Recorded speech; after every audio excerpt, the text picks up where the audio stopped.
Welcome to BioIT World's Trends from the Trenches podcast, your insider's look at the science, technology, and executive trends driving the life sciences. This month's episode is hosted by Eleanor Howe. Eleanor has been working at the cutting edge of bioinformatics for over 20 years.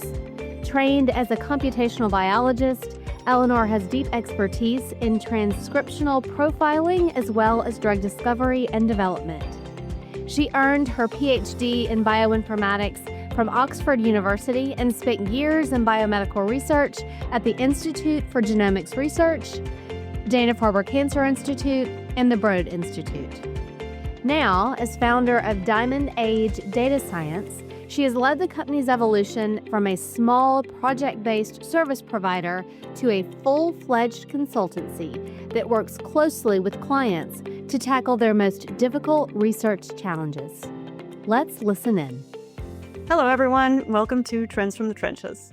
Joining us today is an industry veteran who has been at the center of biotech new company formation for years. John Keilty is currently a venture partner at Third Rock Ventures, but his perspective is shaped by years of hands-on leadership in the build-out of complex R&D organizations. He was an early contributor at Millennium Pharmaceuticals, where he helped establish the company's core genomic capabilities. Later, during his 13-year tenure at Infinity Pharmaceuticals, he led all of the data-focused functions like informatics, clinical biometrics, software development. He's been part of 2 drug approvals, including the proteasome inhibitor Velcade and the PI3 kinase inhibitor Copiktra. At Third Rock, John builds companies. Specifically, he works to develop, implement, and refine technology roadmaps for the portfolio companies with a focus on identifying and integrating innovative drug discovery and development platforms. He's also been instrumental in the launch and direct operational scaling of firms like Thrive Earlier Detection, Decibel Therapeutics, and Inflection Medicine. John, it is great to have you here in the trenches. Thanks, Eleanor. Great to be here.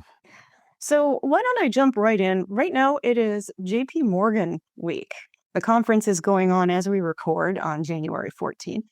The biopharma world is watching what comes from this conference after a pretty tough year in the industry. Can you tell us a little bit about the trends you're seeing in biopharma investment right now? What is and is not being invested in, and what's the atmosphere like? Yeah, I mean, it's kind of a complicated question. And what I will say is I think this year has been better than the previous year. So I think we are generally on a trajectory of, getting back to where we were, 5 or 6 years ago, which is great to see. A few things that are interesting. Obviously, most of what I'm going to talk about is very much from a Third Rock perspective. But what is an obvious statement is that now clinical data rules the day, right? And it used to be, 10 years ago, even 5 years ago, you could build a platform company and show investors that you were, creating value purely in a discovery mode. That is just not the case, right? And so there is a bigger and bigger push to be getting to clinical data as quickly as possible. And so that's had a few sort of ramifications, and a lot of this will play out at JPM. The companies that we are talking about the most at JPM are the companies that are, either ready to go in the clinic or, already in the clinic and awaiting clinical data. And the pharma companies you talk to and whatnot, those are the things that they are interested in. And so trends that are related to that, at least in my mind, are more and more biologics, right? So small molecules, at least de novo small molecule development, takes a long time. And so here at Third Rock, there has been less and less of an emphasis on, de novo small molecules where, you can go at things with an antibody and at least get to DC in a much quicker timeline, right? In that same sort of de novo mindset. On a small molecule side of things, a lot of what we're doing right now is once we get a target that we're excited about, can I go off and find existing chemical matter to lean into, right? And so bunch of pieces with that. So, we are constantly on the search, and even companies that we have started that have been successful, like Rapport, have started based on work that was done at J&J, and the founders that started Rapport already had really strong ideas about what the chemical matter needed to be. And then maybe the other thing that I know is a hot topic right now in my world is China. What's happening there? It's certainly been on a trend of using them more and more for general CRO services. But now it's, looking at China for assets to sort of trim that same sort of timeline. So I guarantee all those things are being talked about there. There will be a real focus on, like I said, how quickly and can you get to clinical data and wait for that sort of flip of the card. So speaking of that, the getting to clinical data and the different stages of the companies as they start, my understanding is that there are really very different interests in those different stages from the investors than there used to be. Can you talk a little bit about that? Sure. So again, traditional investors, and I'll talk about Third Rock, but I think this generally applies to most of at least the Boston, Cambridge-based VCs, with maybe the exception of Flagship. The focus always has been on, I want to get to a clinical drug. The Agioses, the foundations of the world are ones that had a very long time to finally get to commercial success, right?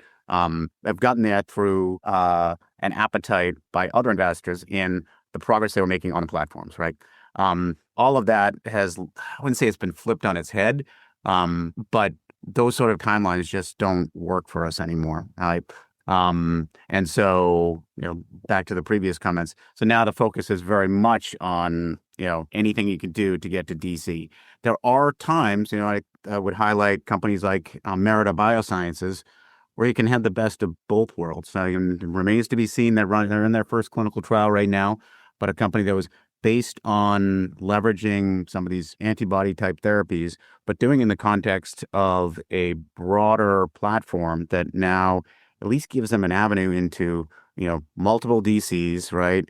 In a relatively short period of time, in a cost-effective manner, and still having that clinical data. So we'll see how well they do, but there are still opportunities like that to sort of balance the platform and product side of things. So then, speaking of seeing how everybody does, there have been a lot of biotech failures in the last few years. I think that's very much an understatement. Obviously, some of them were bad luck, bad timing, bad environment. But what about the ones that were not? Is there a theme that you can see about where these small companies went wrong? Yeah, I mean, back to your point, I wouldn't necessarily call it bad luck, but the whole environment changed, right? And so I'll give my 2 cents, and does not necessarily represent Third Rock or whatever.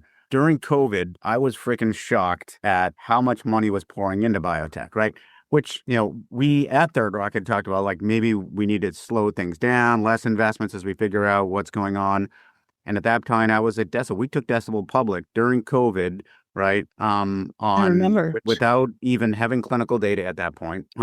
So my general commentary is a lot of money flowed in, and for better or for worse, there were companies that were started that lacked, the right fundamentals to even, be there. And so you fast forward a few years after that, these companies are running out of money. They're, largely pure platform plays. Right. The environment has changed now to really give credit to clinical data. And suddenly you're in a whole lot of, you have a whole lot of issues. So part of that was of the company's own making of, like I said, not having the right fundamentals, not really thinking about value creation the way it needed to be thought about. So you can have cool science. That is not enough to build a company, right? And yet investors got excited about that. And then, there were incredible headwinds. And so you expect that some companies at any time are going to fail because of that. But I also feel like, not to point a finger at us in general, but I think we could have done a better job running these companies, right? Probably could have cut back on what we were spending a little earlier. There are times where every company needs to pivot. Did we pivot quickly enough when we recognize these headwinds? And so it was a confluence of a whole bunch of different factors. And don't get me wrong, when you're in the middle of it, it is hard to know what exactly the right moves were. But I'll be honest, a lot of us just coming out of COVID were like, holy mackerel, I can't believe, some of these companies and the basis by which they're getting, pretty sizable sums of Series A dollars. And I remember during that time, too, our heads were just spinning with the amount of activity that was going on in the field. I actually can't blame a lot of people for being a bit overwhelmed. That's right. So now here we are in this new climate, and there are new companies being started. So what are you seeing in how they're being built these days? What is different? Yeah. I'll continue to beat the theme of needing to get to clinical data as quickly as possible. And maybe I'll refine that a little bit more.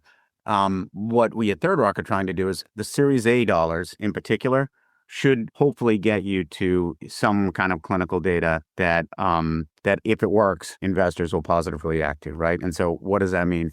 It means that we incubate a lot longer now, right? And we spend more money during seed phase. So if you have an idea, we're still not going to lop down those Series A dollars, right? Until you know that those dollars are enough to get you, say, 18 to 24 months, which in turn should get you past that IND and, into the clinic and hopefully to some sort of readout that makes sense. So longer seed periods, we're spending more money during those seed phases, right? And that's meant primarily to sort of mature these ideas to the degree that I said. And then you're putting Series A dollars, sometimes a bit more than we had in the past. And what we are really focused on is syndicating with other partners. In previous lives, we sort of said we're going to go it alone. The upside of syndication is, both having a strong group that bring complementary skills to the table, but also you can throw more dollars at that and give these companies a little bit more time for those sorts of readouts. And the other thing that's been interesting is, we have been thinking deeply about how can you start these companies with a smaller footprint, right? And try to be more efficient with dollars. And so part of that we touched on, which is more and more outsourcing, right? And not just hey, we're going to throw some experiments over the wall to, Wuxi, right? Or something like that, but doing this in a much more integrated way, right?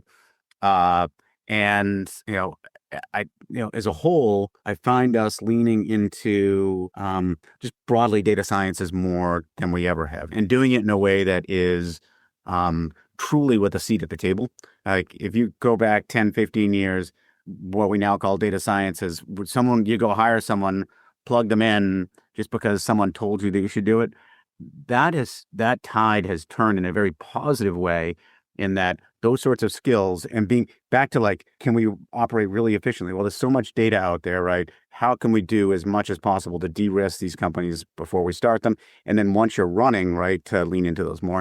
And, obviously there are some recent advancements in terms of large language models. You look at AlphaFold and stuff like that have gotten people excited, and we can touch on that more if you want. But all of that has come together. But the theme is still the same, which is I need to get to bona fide clinical data as quickly as possible, right? And so anything we can do to make that happen and reduce the chance of failure, then we're going to do that, right? I'm really glad to hear you say the computational biologists are having more of a seat at the table these days. I'm a little biased being a computational biologist, but I remember when comp bio was considered sort of a sideline activity, something that was, it was very difficult for a computational biology scientist to really become part of the development team and be respected as another scientist. And so are you saying that actually my colleagues have more options to eventually grow into CSO positions and the like?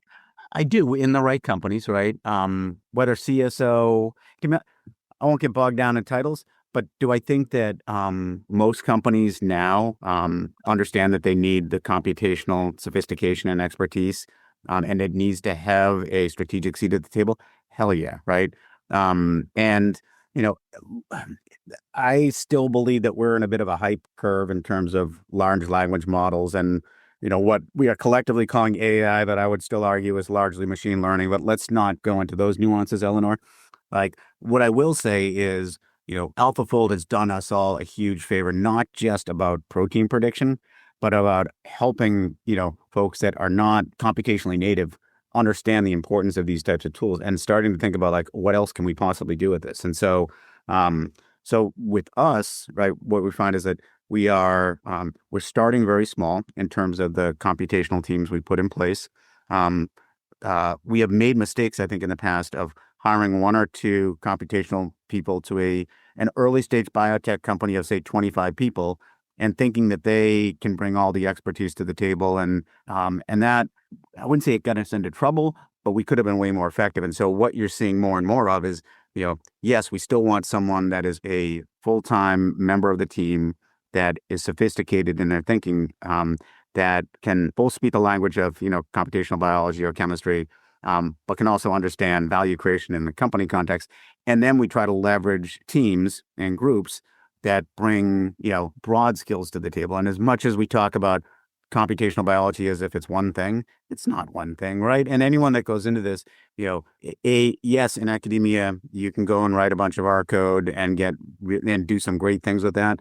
in a company, it's such a blend of, really understanding biometrics, about understanding, high performance compute, about understanding cloud infrastructure, and then about understanding the disease itself, right? Such that you can lean in on those things. And so especially in those early days now, try to keep the whole company small, 20, 25 people. And so then you really need the right groups to lean into that bring these other things to the table. Are you enjoying the conversation? We'd love to hear from you. Please subscribe to the podcast and give us a rating. It helps other people find and join the conversation. If you've got speaker or topic ideas, we'd love to hear those too. You can send them in a podcast review. So then you mentioned the dreaded AI word. And I think if we sat down and talked about what's AI and what should be called machine learning, you and I would be here all day. So I agree. We should pass on that topic. But I just want to say I agree with you there. But that is one of the things actually that the industry is struggling with these days is separating the hype from the reality. So maybe just we could touch about it just briefly, but just to help people understand what is actually useful out there. Yep. What is, you mentioned AlphaFold, that is one of the clear ones. Right. But what is actually any good and what is not? Yeah, maybe we can lump this into a few different buckets. Let's, on the science side of the house, right? Absolutely now every one of our companies in seed phase is leaning into whatever the latest version of AlphaFold is, right? So protein prediction is huge. And in particular, I mentioned that we do more and more work on biologics and antibodies, right? That's a place where these AI machine learning techniques, right, actually are incredibly valuable, right? And speed things up incredibly. I mean, let's be honest, antibody design has become much more of an engineering challenge, right? And that's exciting, right? That's part of why we lean into it the way we do. So that's a no-brainer. But more broadly, like right now, I'm in the process of getting a new genomics company out the door, and I've become fascinated by different ways that we can lean into AI and ML in that case. And you look at the evolution of things like the transformer models, right, within genomics. So these are areas that have tons and tons of data to train, right? That it's not surprising that these are areas where, their scientifically underpinnings make sense, that you can train machine learning and AI models in a way that are going to have incredible impact. And they're still wrong, and you still need the right expertise to sort of interpret them. But man, it's pretty impressive. And then the other thing that we're still trying to figure out at Third Rock, and, but it's very clear that you can be way more productive with these tools. So science, that's exciting. There's tons of things we can do on that front. But everything from automating G&A functions, right, straight through to, I don't know about you, you're not nearly as old as I am, but, I'm actually leaning into some of these large language models just to help me synthesize all of the literature that's out there, right? And not that I think it's right, and I think it was Daphne Kohler told me, like, you should think about these large language model that the broader ChatGPT types as just being like a second-year graduate student or something like that, which is a little bit pejorative, but her point being that, like, these are very powerful tools that you still have to go in assuming that they're probably wrong, but they can synthesize it. So the other thing I'm excited about within Third Rock is, can we use these tools, and we are already in the near term of like just getting to ideas faster, right, and refining those. And then in the long run, like, can we use those, even when it comes to diligence and things like that, right? So that's the whole other piece. And so just in general, no one is using these tools as effectively as that because we're still trying to figure out what's right, what's wrong. And I think as we come down the other side of the hype curve, you're going to find that, like, most of the time when this happens, people are leaning into these now suddenly and in a way that is a lot more pragmatic, a lot more effective. And then you look in the rear view and you go, oh shit, this really did change the way I do things, right? Yeah, absolutely. That's what we're seeing at Diamond Age also, is some of these tools are really changing the way we work for the better, and learning how to use them well is a key skill, really. So now then, what are you saying about, the reality of how using the tools has changed how people work? And I, of course, am always interested in the bioinformatics angle, and since you're right there in the mix with all of the bioinformaticians and informaticians and everyone, what are you seeing there? Yeah. Let me give an example that I'm in the middle of right now. So this genomics company I mentioned, which I wouldn't necessarily call it genomics, more about decision support company that's relying on genomics, called Inflection Medicine. And it is a little bit more akin to Thrive in that, huge data needs, right?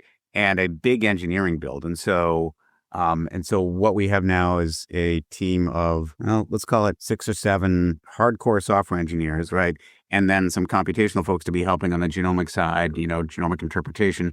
And my realization of inflection relative to Thrive is I need a fraction of the engineers that I had before. Now, I've stolen some of the same engineers from Thrive, and you even talk to them and they go, holy crap, I can be 10 times as effective now, right? Now, these are sophisticated, really well-trodden engineers that are still open-minded enough to lean into the latest and greatest. And so my takeaway right now is that you can take a great engineer and make them, 10 times better, right, with these tools, leaning in a pragmatic way, but understanding the broader design patterns, right? Understanding, that this is wrong, but I'm using this as a starting point and got 80% of the way there. And that's been really exciting to see. And it allows us to now build this company way more efficiently, way more quickly. You see some of that on the computational biology side of things, but not to the same degree. And part of it's biology is way more complicated, right? And, design patterns in engineering, while they change over time, are, there's a lot of data to train off of, and these tools, I think, in my opinion, work a lot better there. So do I think that this is having an impact for our computationals? Absolutely. They are still leveraging these tools, right? But they spend more time still thinking deeply about the biology, right? The algorithms that they develop lots of times are really, tip of the spear, right? It's not like in engineering where I might want to refine something that someone else has done, or I'm pulling it. In lots of times when you are working on new science, right, you're developing these tools on your own, right? And so that's a very, very different mindset. Now, all that said, I've been thinking about this a lot as we discuss this podcast. What will be interesting to see is, and I'll just talk about engineering. I remember when I first started to write code in the early 90s, right? It was Bash, it was C, it was assembly, right? You're managing memory, blah, blah, blah. You fast forward, then Perl came out, and it took away a lot of these issues you had to deal with that were distracting me from answering a question. You fast forward again, and it's suddenly Python and cloud, right? I no longer got to worry about racking servers and stuff. I am hopeful that when we hit steady state here with these, AI tools, is that, people will still have to understand the fundamentals, but we will be way more efficient in terms of actually creating the code. And then suddenly you're switching gears and I'm going to worry more about the actual problem I'm trying to solve rather than, all this other bullshit that you're worried about, debugging, the nuances of some script that you wrote. And that has the potential of being really liberating, right? And you just need to be smart about how you lean into that. That makes perfect sense to me. I remember learning assembly language in college and thinking, what am I going to use this for? Right? This is, and I'm not that much younger than you. And I still never used assembly language professionally, right? I used Perl. I had memory management with Java, but that doesn't mean that it isn't useful to still understand assembly. Mm-hmm. At the end of the day, you need to know what's going on over there. Yeah. And so that's where, I look at some of these folks that are leaving grad school now, and they are digital natives and now are more and more ML native, right? In terms of they are in school and they're using these.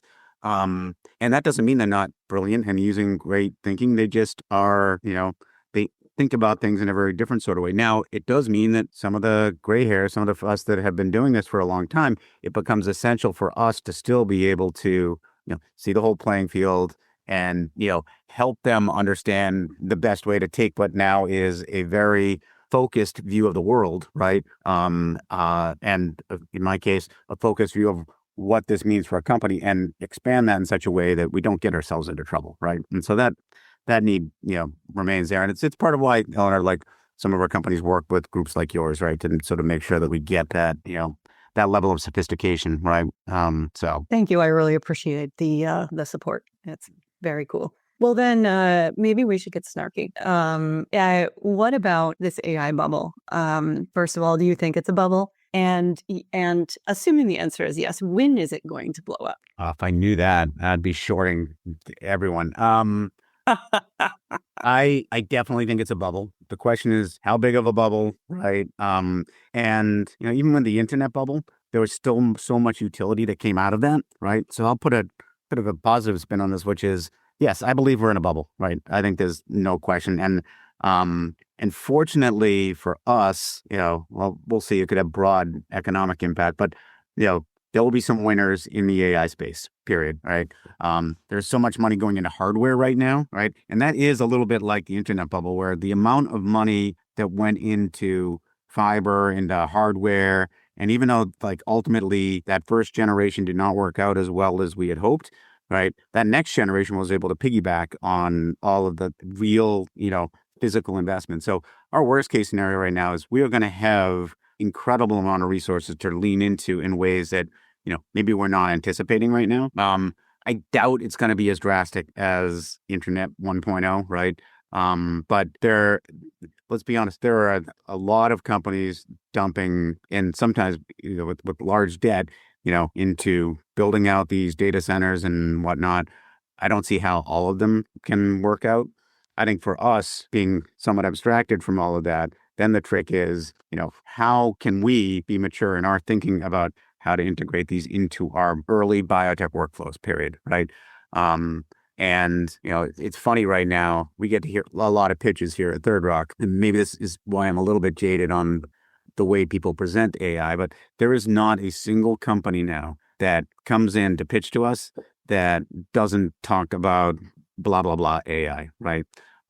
Where, for us in biotech, I think AI is important, and we need to make sure that, for us at Third Rock, we have an AI strategy, right? We need to make sure that that's the case. We need to make sure our companies are leaning into it, all with the mindset of like, I just need the companies to work, right? I just want the companies to make drugs, not AI for AI's sake, right? And a lot of these pitches right now are people desperately trying to figure out, where to point large language models, for example, right?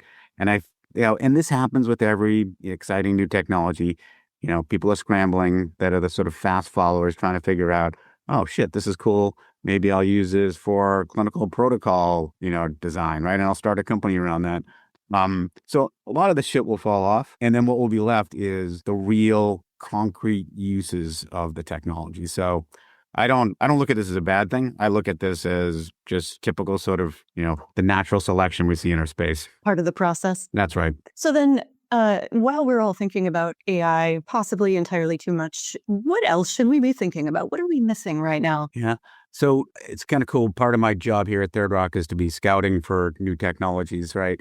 And so much as I talked about us not doing a lot with small molecules, small molecules aren't going away, right? And so one of the things that I'm challenging myself and Third Rock is, are there ways that we can get way more efficient with early discovery, right? And novel chemical matter. So I am particularly right now interested in leaning into new technologies for, small molecule discovery, right? And we have a little bit of dollars we'll throw into these things just sort of test out, are these technologies ready for prime time? But if they are, right, and part of why we don't go at small molecules from a discovery standpoint, it's just way too expensive and takes too long. Are there ways to compress that timeline, right? Because wouldn't it be nice to have at least a couple companies in the portfolio that are truly, leading edge rather than, scrambling to sort of catch everybody else. So I'm really excited about that. And then, you and I have talked about this, Eleanor. I go back to my Millennium days when we thought we knew everything about genomics. And I remember, hearing from Eric Lander at some point about how close we were, this is like mid-90s, how close we were to genomics just being part of the fabric of, of healthcare, right? And we are just not there. But I now feel personally like at some point Eric is going to be right? And I think we are incredibly close right now. Sequencing has become cheaper, faster, better. So long read technologies are just fascinating. And so that's an area where, if we can finally nail that down, it's not just about, leveraging clinical data for, monogenic diseases, right? It's about what that can do for us across the board in terms of new drug discoveries, right? Whole new, areas that can spin off of that. So I am very bullish on that. Now, right now, we'll see if I'm right. Give me a few years. That's a big part of the, the underpinnings for companies like Inflection.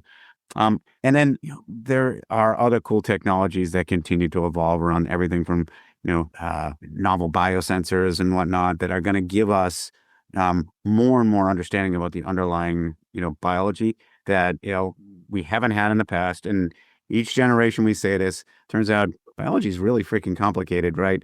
But each 5 or 10 years, we get new technologies that allow us to go in and understand it with an additional level of nuance that then opens the door to new novel ways of both developing drugs and treating patients. One of the things about biology that I find terrifying and entertaining at the same time is how much of what I learned in school has since been demonstrated to be incorrect or utterly incomplete. And every decade, there's another whole new layer of biology we find. Yeah. Yep.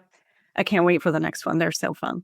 So then, big picture, where do you think that biotech investing right now is working, and where is it not? Where is it going wrong these days? Yeah, I actually don't think it's gone wrong, right? I sort of touched on this earlier. I think this is a natural cycle. You look at when Third Rock first started, 18 years ago now, there were no IPOs, pharma wasn't doing any kind of deals, and the idea was, let's start creating companies that were doing novel science. We'll figure out ways to fund those and that is viable. And, and then what was a headwind became a tailwind where suddenly the IPO market opened up. Pharma sort of leaned into early biotech as a mechanism for, getting access to the next generation of their drugs. So I feel like, God, I've been doing this now for about 30 years, right? And I feel like the pendulum swings back and forth, right? And we're in the middle of that. So I think this is totally natural. It's still painful, don't get me wrong. But what we are seeing is that this next crop of biotech companies are way more fundamentally sound, right? They are way more efficient. And, ultimately, I think that makes our space, sustainable, remains to be exciting, right? And I think the bigger and better things are actually ahead of us, right? So as much as it may be doom and gloom right now, for those of us that have been around us, this has happened before. It will happen again. And some sort of pressure on us to operate better, right? With the right mindset around the blend of great science with great business sense. Like that's what will still win, right? And that's why I do this. I think it's an exciting time, right? And people you shouldn't feel like it's end of days, right? And I feel like I get that sense from some folks right now. And I tell you, I've seen this before, right? And people just need to focus on doing the right things, right? Keep with the right fundamentals. And we know what makes a good biotech company, right? Thanks so much for that. It's good to have some uplifting talk these days. I think everybody needs it. So thank you for taking the time, John. Really appreciate it. And it was a pleasure having you on the call. And that's it for today. Thanks everybody for joining us on Trends from the Trenches. Great. Thanks for having me. Thank you for listening to BioIT World's Trends from the Trenches podcast.